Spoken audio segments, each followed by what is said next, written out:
Hi, in this video I'd like to teach you how to get rid of a double chin. Now, I've done this myself because about 6 months ago I was horrified to look in the mirror and see I had something forming rather similar to what this lady's got here. I mean, it certainly wasn't that bad because I'm only in my 40s, but it was definitely there, and if I hadn't have done anything, I think you'd find that it gets worse quite quickly, as I've noticed with a friend of mine who also showed signs of this about a year ago, and now, I mean, she's only in her 50s, and okay, it's probably not this bad, but it's not far off.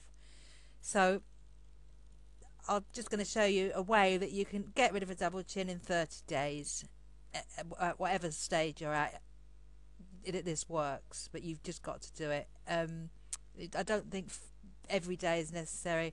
I aim for 5 or 6 days a week, so a minimum of 5 days, I would say.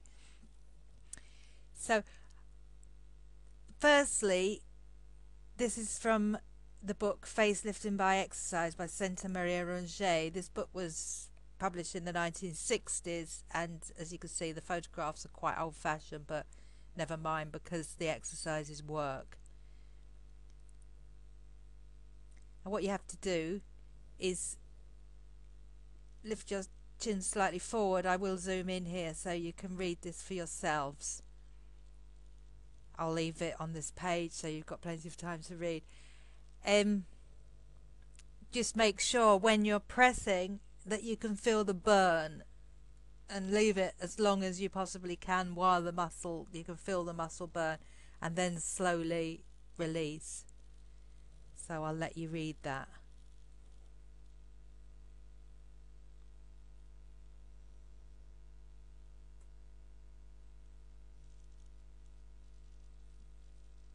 Okay, well, you can always pause the video if you need longer.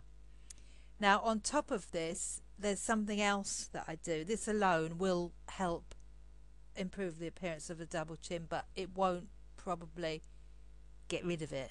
And what we want is to get rid of the double chin and that awful turkey wattle, which is so aging, it's unbelievable.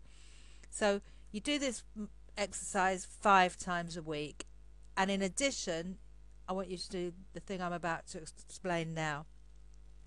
Lie on the edge of your bed. Well, sorry, you lie on the bed with your head hanging over the edge, or a sofa if you've got a sofa without arms at the end.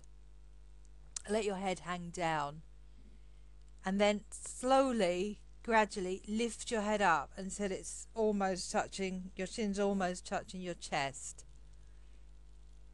Then again, very gradually and smoothly lower it back down. You don't have to lower it right down so it's hanging back in the original position, but at least so you're like lying flat, so your head would be the same as if there was some bed underneath it as well. You do that for 10 times, and when you've done that, believe me, you're going to feel like you cannot do one more time, and it's possible when you first start you won't be able to do 10 times, in which case just do 8 repetitions, 6, whatever you can. I mean, it took me a long time to work up to the 20 that I can do now. Well, I say a long time, it took me a month. So just work up, start with what you can, and then work up very slowly. Add 1 or 2 reps every couple of days.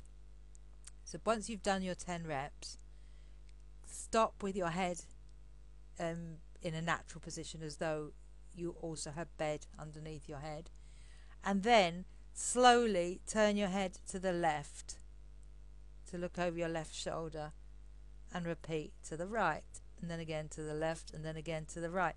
I do this for 10 more times, so it's 5 in each direction. Now I say 10 because I'm assuming that you're going to be able to start with 10, which you probably won't. So if you start with 6 heads up and down, then do 6 to the side, so it's 3 in one direction, 3 in the other. If you start with 8 heads up and down, start with 4 and 4 heads to the side. I hope that's clear because it's not very well explained, but I'm going to put a link at the end of this video so where you'll see a web page where it's better explained. Now just do that for 30 days, a combination of these 2 exercises, and I promise you that your double chin will be a thing of the past.